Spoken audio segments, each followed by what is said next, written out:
वृषभानुसुतादयितानुचरं चरणाश्रितरेणुधरस्तमहं महदद्भुतपावनशक्तिपदं प्रणमामि सदा प्रभुपादपदं प्रणमामि सदा प्रभुपादपदं प्रणमामि सदा प्रभुपादपदं प्रणमामि सदा प्रभुपादपदं प्रणमामि सदा प्रभुपादपदं। पतित पावन श्रील गुरु महाराज जी की जय। अष्टोत्तर शत श्रील प्रभुपाद भक्ति सिद्धांत सरस्वती गोस्वामी ठाकुर जी की जय। श्रील प्रभुपादेर पार्षद वृंद की जय। अवधूत कुलचूड़ामणि श्रील गौर सत्ता शिवाजी महाराज जी की जय। श्रील सच्चिदानंद भक्त ठाकुर महाशय की जय। श्री रूपानुग आचार्य वर्ग की जय। भजनानंद समागत भक्तवृंद की जय। श्री श्री हरिनाम संकीर्तन की जय। श्री श्रीमद सच्चिदानंद भक्त ठाकुर महाशय जैव धर्म षोडश अध्याय। गतकाल ছিল ভক্ত ঠাকুর মহাশয়ের কাছ থেকে আমরা শুনলাম যে গোলক বৃন্দাবনে এবং পরব্রহ্মে যথাক্রমে মূল সংকর্ষণ বলদেব এবং তাঁরই অবতার সংকর্ষণ, তাঁদের যে নিত্য পার্ষদ জীব তারা বলরাম এবং সংকর্ষণের থেকে প্রকাশিত। তারা উপাস্য সেবায় রসিক, সবসময় নিজের স্বরূপার্থ বিশিষ্ট অর্থাৎ নিজের নিত্যস্বরূপ জানেন। তারা উপাস্যের সুখের অন্বেষণকারী। তারা উপাস্য অর্থাৎ ভগবানের প্রতি সর্বদা উন্মুখ। মায়ার সঙ্গে তাদের কোনো সম্বন্ধ নেই এবং তারা জানেনই না যে মহামায়া বলে অর্থাৎ পরাশক্তির ছায়া কোনো শক্তি আছে। তারা জানেনই না যে মায়িক ব্রহ্মাণ্ড বলে কোনো ব্রহ্মাণ্ড আছে। তারা সর্বদাই বৈকুণ্ঠে অবস্থিত, চিন্মণ্ডল মধ্যবর্তী অর্থাৎ বৈকুণ্ঠের মধ্যে রয়েছেন এবং মহামায়া তাদের থেকে অনেক দূরে। তারা সবসময় উপাস্যের সেবা সুখে মগ্ন। দুঃখ কি, জড় অর্থাৎ প্রাকৃত ভোগ সুখ কি, নিজের সুখ কি, এটা কখনোই জানেন না। এটা আমাদের কাছে খুব আশ্চর্যের। আমরা যেখানে শুধু নিজের সুখ নিয়েই ভাবতে পারি, যখন আমরা অন্য কারোর সুখের কথা ভাবছি মনে হয় সেখানেও সেই সব ব্যক্তিকে নিজেরই এক্সটেনশন এই জেনে আমরা তাদের সুখের চেষ্টা করি যে মাতৃস্নেহ, পিতৃস্নেহ, ভ্রাতৃস্নেহ, পুত্রকন্যার শ্রদ্ধা, এখানে তো মনে হচ্ছে একজন আরেকজনকে ভালোবাসছেন।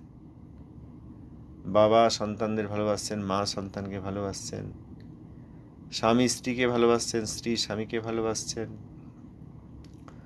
দুই বন্ধুর মধ্যে প্রীতি রয়েছে। এইগুলি নিজের সুখের জন্যই।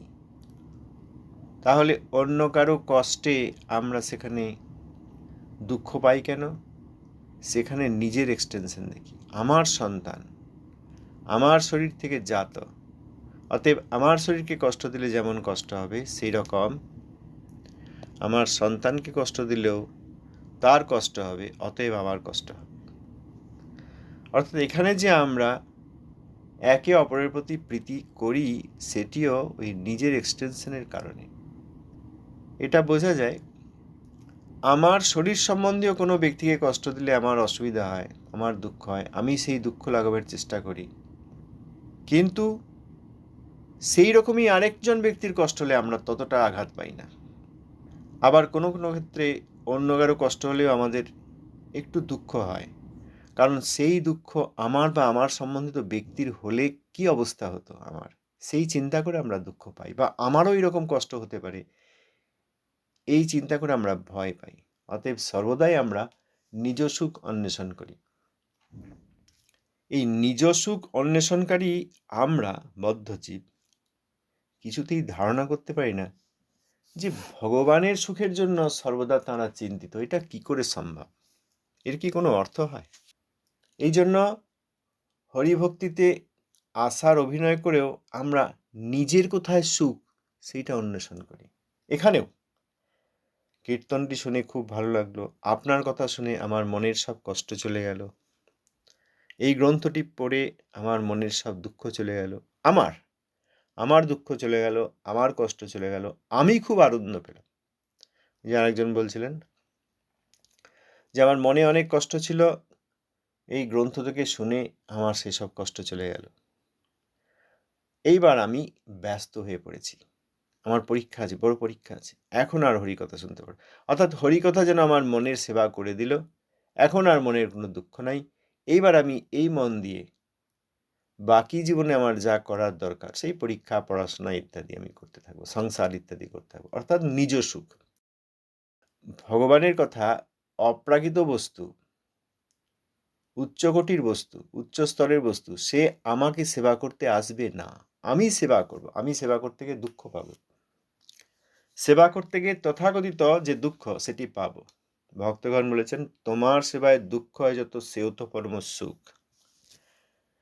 তোমার সেবায়, তোমাকে সেবা করার প্রচেষ্টা করে আমার যত কষ্ট হয় বা দুঃখ হয়, সেটাও আমার কাছে পরম সুখ, প্রাকৃত সুখের চেয়েও বড় সুখ।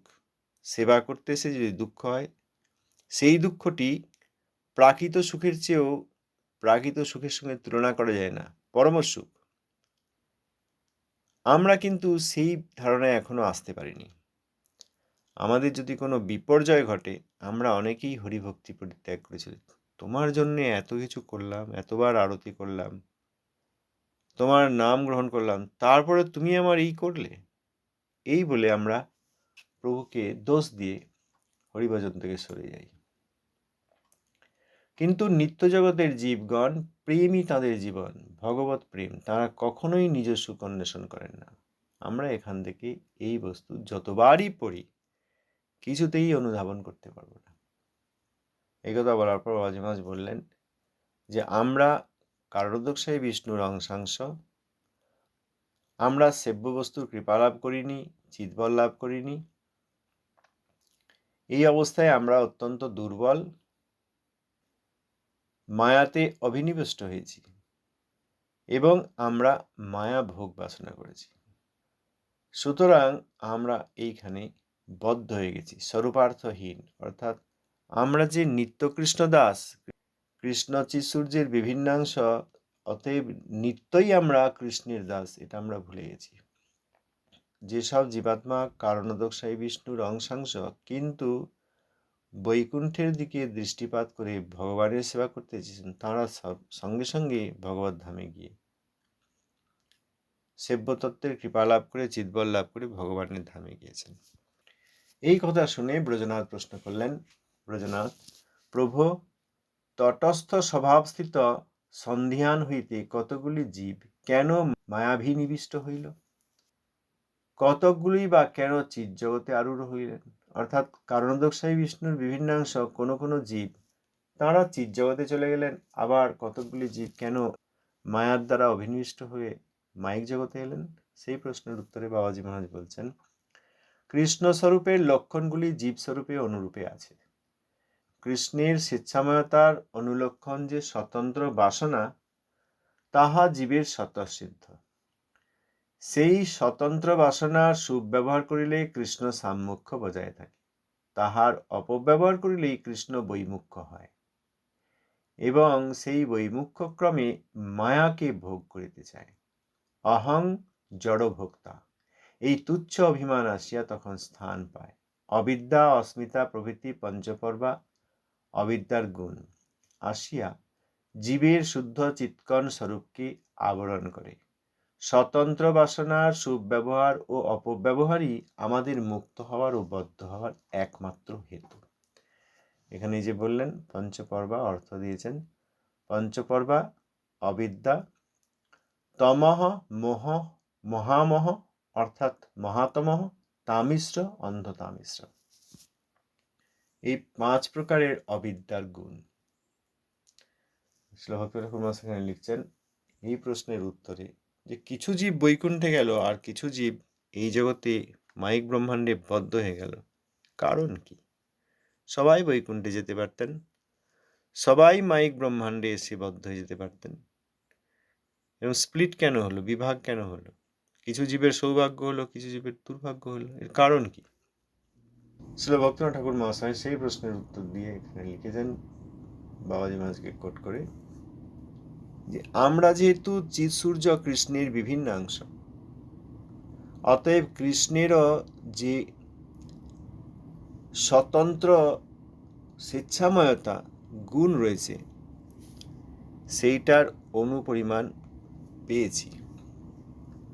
কৃষ্ণ সর্বতন্ত্র স্বতন্ত্র, তিনি কারোর পরতন্ত্র নন, তাঁর ইচ্ছাতেই তিনি সব কিছু করেন, তিনি শক্তিমান।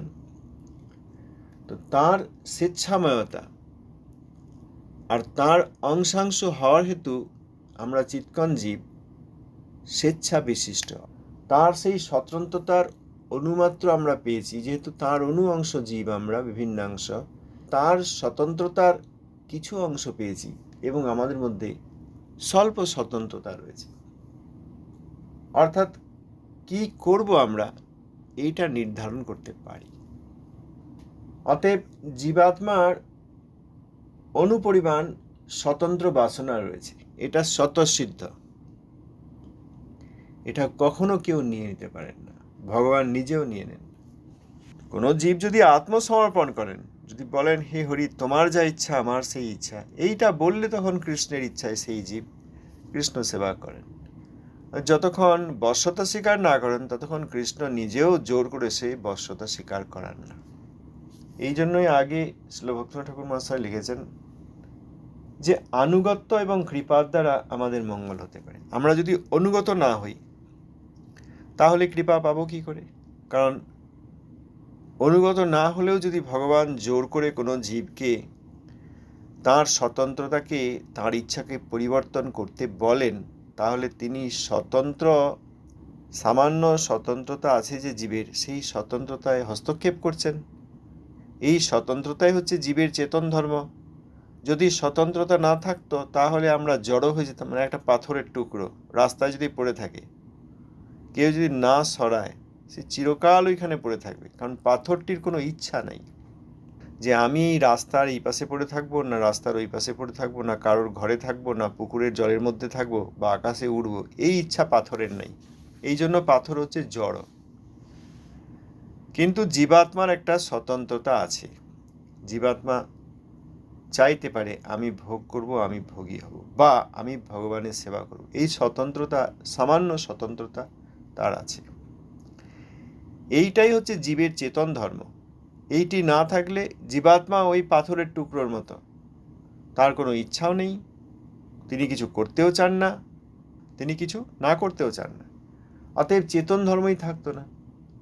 আর চেতন ধর্ম এসছে ভগবানের বিভিন্নাংশত্ব এই কারণে।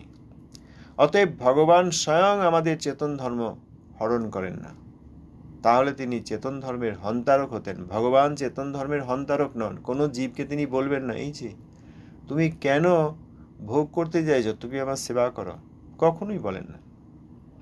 তিনি জীবকে তার প্রিয়জনের দ্বারা, তার প্রিয়জন যারা তার সেবা করে অপ্রাকৃত আনন্দ সুখ লাভ করছেন, সেরকম নিজজন বৈষ্ণবকে এই জগতে অবশ্যই প্রেরণ করেন। তাকে দেখে অন্যান্য ভোগ বাসনা আছে এমন জীবাত্মা শিখুন, নিজ ভোগ সুখ এবং কৃষ্ণ সেবা সুখের মধ্যে পার্থক্য বুঝুন, বুঝে প্রত্যেক জীব নিজেই সিদ্ধান্ত নিন আমি আর নিজ ভোগ করব না, চেষ্টা করব না, আমি ভগবানের সেবা করব। নিজেই এই সিদ্ধান্ত নিন, তাহলে সেই জীবের মঙ্গল হবে। এই ব্যবস্থা করে দিয়েছেন ভগবান সপার্ষদ এই ধামে আবির্ভূত হয়ে তাঁর লীলা কি বস্তু সেটা দেখিয়েছেন, যাতে জীবাত্মা সেই লীলাতে আকর্ষিত হয়ে নিজেই সিদ্ধান্ত নেন যে আমি এই রকম ভগবান পার্ষদ সহ ভগবানের ধামে সেবা করব। তখন জীবাত্মা তাঁর স্বতন্ত্রতার সুখ ব্যবহার করে আবার বৈকুণ্ঠে ফিরে আসতে পারবে। কিন্তু জোর করে কোনো জীবকেই কোনো কিছু করতে বা না করতে ব্যবস্থা করেন না। সুতরাং এই স্বতন্ত্রতাই আমাদের একটি সম্পদ। স্বতন্ত্রতার সুব্যবহার করে আমরা ভগবানের সেবা করতে চাইব, এইটা হলেই মঙ্গল। এখানে বলছেন যে জীবের যে স্বতন্ত্রতা রয়েছে, সেইখানে জীবের বাসনা রয়েছে, ইচ্ছা রয়েছে, এইটা জীবের মধ্যে স্বতঃসিদ্ধ। সেই স্বতন্ত্র বাসনার সুব্যবহার করিলে কৃষ্ণ সাম্মুখ্য বজায় থাকে। যদি সুব্যবহার করা হয়, আমি কৃষ্ণের নিত্য দাস, কারণ তার বিভিন্ন অংশ, অতএব কৃষ্ণেরই সেবা করব, এইটা হচ্ছে সুব্যবহার। আর না, এই মাইক ব্রহ্মাণ্ডে গাছপালা, নদী, পর্বত, আরও অনেক মানুষজন, খাওয়া দাওয়া, গান বাজনা সব রয়েছে, সেখানে গিয়ে আমিও এইরকম একটি শরীর ধারণ করে ভোগ করব, এই ইচ্ছা হলেই সেইটার অপব্যবহার। যদি স্বতন্ত্রতার সুব্যবহার করা হয় তাহলে কৃষ্ণ সাম্মুখ্য বজায় থাকে, তখনই তিনি কৃষ্ণের সম্মুখে, অর্থাৎ কৃষ্ণ, কৃষ্ণ পার্ষদ, ধাম, কৃষ্ণ সেবা তার মধ্যে যুক্ত। আর যদি অপব্যবহার করেন যে নিজ সুখ, এখন আমরা তো নিজ সুখই ভাবছি, এখানে এসেও নিজ সুখ ভাবছি, কি করলে আমার পরিবারের মঙ্গল হয়ে যাবে, এইটা শুনলে আমার ভালো হয়ে যাবে, আমার পড়াশোনা হয়ে যাবে, চাকরি হয়ে যাবে, পরিবারের শান্তি থাকবে, আমার ছেলে পাস করে যাবে, এই যে ধারণা, এইটা হচ্ছে নিজ সুখ। ভগবত ভক্তিতে এসেও আমরা বিভিন্নভাবে নিজ সুখ, এখানে কিছু প্রণামী দিয়ে দিই, না দিলে পরিবারের যদি ক্ষতি হয়, এইখানে একটা পুজো দিয়ে দিই, লাইন দিয়ে দিলাম, পুজো দিয়ে দিই, তাহলে যদি পরিবারের সুবিধা হয়ে যায়, ঠাকুর তোমার জন্য এটা করলাম, তুমি আমার এটা দিও, এই যে অন্নাবিলাস, সমস্ত এই প্রাকৃত অন্নাবিলাসগুলি নিজ সুখের জন্য। যদি কিছুই না চাওয়া যায় নিজের জন্য, তবে নিজ সুখ ভুলে আমরা ভগবানের সুখের জন্য চিন্তা করতে পারব। অতএব অন্নাভিলাষ হচ্ছে পরিত্যাজ্য, অন্নাভিলাষ পরিত্যাজ্য। অন্নাভিলাষের জন্যই আমাদের যত সমস্যা হয়েছে, আমরা এখনও সেই অন্নাভিলাষ নিয়েই ভগবত ভক্তিতে আসার চেষ্টা করছি। এই জন্য এত অপসম্প্রদায়, অসৎ সম্প্রদায়, এত গ্রুপ গ্রুপ, বৈষ্ণব বিদ্বেষী এবং বৈষ্ণব গ্রুপ তৈরি হয়েছে। যদি স্বতন্ত্রতার অপব্যবহার করে জীব, তাহলে ওই যে কৃষ্ণ বিমুখ হলো, নিজ সুখ চাইল, তখনই সে মায়াকে ভোগ করতে চায় এবং আমি জড়ের ভোক্তা, আমি ভোগ করবো, রসগোল্লাটি কে খাবে, আমি খাবো। এই জড় ভোক্তা যে সামান্য অভিমান, কৃষ্ণ সেবা বড় অভিমান, আমি কৃষ্ণ সেবক বড় অভিমান, আর আমি জড়ের ভোগী, এটা হচ্ছে সামান্য অভিমান, তুচ্ছ অভিমান। এইটা এসে তখন আমাদের এই সূক্ষ্ম শরীরে স্থান পায়। তখন ওই অবিদ্যা, যে এখানে বললেন তম মোহ, মহামোহ, তামিশ্র, অন্ধতামিশ্র, এইসবের মধ্যে আমরা ডুবে যাই এবং যদিও জীব শুদ্ধ চিৎকণ স্বরূপ, সে আবরিত হয়ে যায়, ঢাকা পড়ে যায় এসব। কৃষ্ণের স্বেচ্ছাময়তার অনুঅংশরূপ যে স্বতন্ত্র বাসনা জীবের রয়েছে, সেইটার সুব্যবহার বা অপব্যবহার, এইটি আমাদের মুক্ত হওয়া বা বদ্ধ হওয়ার একমাত্র হেতু। যদি সুব্যবহার করি তাহলে মুক্ত, আর যদি অপব্যবহার করি তাহলেই বদ্ধ। এরপর ব্রজনাথ প্রশ্ন করছেন, এই প্রশ্নগুলি থাকে, আমি দেখেছি খুব বুদ্ধিমান লোকেরা এসব বলে, কেন ভগবান এরকম জগৎ সৃষ্টি করলেন, কেন জীবকে আবার স্বতন্ত্রতা দিলেন, এতেই তো সর্বনাশ হয়েছে। এত দুর্বল জীব কেন করলেন যে মায়ার দ্বারা অধিকৃত হয়ে যায়, এত দুর্বল কেন করলেন, এত অনুঅংশ কেন, একটু শক্তি দিলেই তো পারতেন, মায়িক জগৎ প্রস্তুত না করলেই পারতেন, স্বতন্ত্রতা না দিলেই পারতেন। জানেন যদি যে স্বতন্ত্রতা দিলে জীব স্বতন্ত্রতার অপব্যবহার করতে পারে, দিলেন কেন? এই সব ভগবানের প্রতি প্রশ্ন অনেকেই করেন। তারা নিজ সুখকামী, ভগবানের তত্ত্ব সম্বন্ধে তাদের ধারণা নেই, এই জন্য এই সমস্যা। ব্রজনাথ প্রশ্ন করলেন, কৃষ্ণ পরম করুণাময়, তিনি জীবকে এরূপ দুর্বল করিয়া কেন স্থাপন করিয়াছেন, যে দুর্বলতা ক্রমে জীব মায়াভিনিবেশে পতিত হয়, এত দুর্বল কেন করলেন, যার ফলে জীব মায়ার প্রতি অভিনিবেশ করছে, নিজ সুখ চাইছে, মায়ার দ্বারা অধিকৃত হয়ে যাচ্ছে, মায়াবদ্ধ হয়ে যাচ্ছে, এত দুর্বল কেন করলেন? বাবাজি মহারাজ উত্তর দিলেন, কৃষ্ণ করুণাময় বটে, তথাপি তিনি লীলাময়। নানা অবস্থায় জীবের সহিত নানা রূপে লীলা হইবে, এই ইচ্ছায় তিনি জীবকে আদি তটস্থ অবস্থা হইতে পরমোচ্চ মহাভাবাদি ব্যাপিয়া অনন্ত উন্নত পদের উপযোগী করিয়াছেন এবং উপযোগিতার সুবিধা ও দৃঢ়তার জন্য অতি নিম্নে মায়িক জড়ের সহিত অভেদ অহংকার পর্যন্ত পরমানন্দ লাভের অনন্ত বাধাস্বরূপ মায়িক অধমান সৃষ্টি করিয়াছেন। অধমানগত জীব সকল স্বরূপার্থহীন, নিজ সুখকর ও কৃষ্ণ বিমুখ। এই অবস্থায় জীব যত অধগমন করিতে থাকেন, পরমকারুণিক কৃষ্ণ সপার্ষদে ও সধামের সহিত তাহাদের সম্মুখীন হইয়া তত উচ্চগতির সুবিধা প্রদান করেন। যে জীব সেই সুবিধা গ্রহণপূর্বক উচ্চগতি স্বীকার করেন, তাহার ক্রমশঃ চিদ্ধাম পর্যন্ত গমন ও নিত্য পার্শ্বদিগের অবস্থা সাম্য সম্ভব হয়। নিত্য পার্শ্বদিগের অবস্থা সাম্য সম্ভব হয়, বড় কথা লেখা আছে। এত দুর্বল কেন করলেন? সেই প্রশ্নের উত্তরে শ্রীল ভক্তিনাথ ঠাকুর মহাশয় লিখছেন, করুণাময় কৃষ্ণ, আবার তিনি লীলাময়। তিনি জীবের সঙ্গে লীলা করতে চান, বিভিন্নাংশের সঙ্গে। নানা অবস্থায় নানা রূপে, অর্থাৎ বৈকুণ্ঠের বিভিন্ন প্রকোষ্ঠে এইসব জীবগণের সঙ্গে আমি বিভিন্ন প্রকার ক্রীড়া লীলা ইত্যাদি করব, এই ইচ্ছায় তিনি জীবকে সমস্ত কিছু পাওয়ার ব্যবস্থা রেখেছেন। আমরা কারণোদকশায়ী বিষ্ণুর বিভিন্নাংশ জীব, ইক্ষণ কিরণ কণ, সামান্য জীব, অনুচিত জীব কি আছে আমাদের? তবুও আমাদের মতো সামান্য জীব ওই মহাভাব পর্যন্ত পেতে পারেন। মহাভাব ব্রজে ব্রজদেবীদের সেইখানে সম্ভব, সেই পর্যন্ত জীব যেতে পারে। শান্ত, দাস্য, সখ্য, বাৎসল্য, মধুর, এই চার রসের মধ্যে শান্ত, দাস্য এবং গৌরব সখ্য বৈকুণ্ঠ পর্যন্ত। আর ব্রজে পূর্ণরূপে শান্ত, দাস্য, সখ্য, বাৎসল্য এবং মধুর। এমনকি যেখানে কৃষ্ণ অবতার রূপে এবং তাঁর শক্তি শ্রীমতী রাধিকার অংশরূপে, সেখানেও মধুর রস, প্রকৃত মধুর রস, উন্নত মধুর রস উপস্থিত নেই। সেখানে অনুজ্জ্বল মধুর রস, যেটি শুদ্ধ দাস্যেরই আরেক রূপ। সীতাদেবী যে রামচন্দ্রের প্রতি প্রেম, ওই একই, কিন্তু শুদ্ধ দাস্য।